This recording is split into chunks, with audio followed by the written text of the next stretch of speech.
Vote এখানে হয়েছে এবং সর্বতভাবে যে নির্বাচন কমিশনকে আমাদের রাজ্যের প্রশাসন তারা সহযোগিতা করেছে, এটা প্রমাণিত। এবার ডাবগ্রাম ফুলবাড়ির বিধায়ক, তার নিশ্চয়ই জানা উচিত, তিনি তো একজন আইনসভার সদস্য।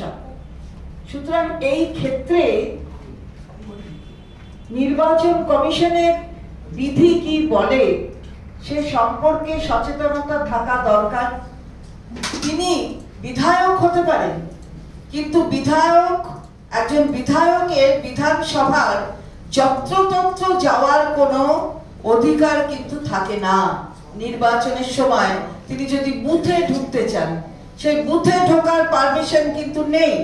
এমনকি ধরুন, আমি আমার দৃষ্টান্ত দিতে পারি যে আমি আমার রেসিডেন্সিয়াল এরিয়া, অর্থাৎ আমি যেখানকার ভোটার, আমার বুথ আর আমি যেখানে বিধায়ক, এটা আলাদা।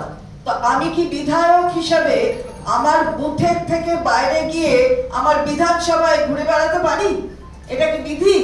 তাহলে ইনিও বুথের মধ্যে ঢোকার যদি চেষ্টা করেন, তাহলে সেটা বিধি সম্মত নয়। সেই কারণে তাকে ঢুকতে দেয়নি প্রশাসন, এবং প্রশাসন যেটা করছে সেটা তো নির্বাচন কমিশনের নির্দেশেই করছে। ফলে জানতে হবে যে কি আছে আমাদের। সুতরাং বোঝাই যাচ্ছে যে হার হচ্ছে চারিদিকে, শান্তিপূর্ণ নির্বাচন হচ্ছে, কোথাও গন্ডগোল করতে ইচ্ছে করলেও কোনো গন্ডগোল হয়নি। সুতরাং সেখানে দাঁড়িয়ে এই ধরনের কাজকর্ম যে হবে, এটা সংবাদ মাধ্যমের মাঝে থাকার জন্য, সেটা সবাই বুঝতে পারছে। আপনার নির্বাচনেও তৃণমূল কংগ্রেস ভালো ফল করেছে, কিন্তু ওখানেও বিজেপির পকেটে পকেটে তাদের অস্তিত্ব ছিল।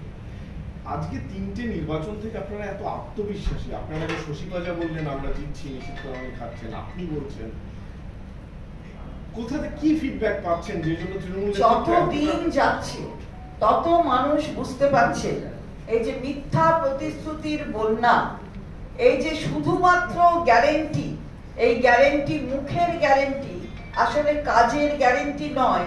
মানুষ যত বুঝতে পারছেন ততই মানুষ তাদের ব্যবধান বাড়াচ্ছে, অর্থাৎ ওই ভারতীয় জনতা পার্টি নামক দলের সঙ্গে নিজেদের ব্যবধানটা বাড়াচ্ছেন। আর বাড়াচ্ছেন বলেই তাই আত্মবিশ্বাসী আরো বেশি হচ্ছে আমরা। তাই যতগুলো নির্বাচন পরপর হচ্ছে, দেখবেন সেই নির্বাচনগুলোতে আরো ভালো ফল হচ্ছে। এই তো আপনি নিজেই বললেন জিজ্ঞাসার সময় যে আমরা 19 সালে যা করেছি তার থেকে 21-এ ভালো করেছি, তারপরে আবার 23-এ যখন পঞ্চায়েত হয়েছে তখনও আমরা ভালো করেছি, আর 24-এ যখন এই সংসদের নির্বাচন হচ্ছে আমরা আরো বেশি ভালো করব।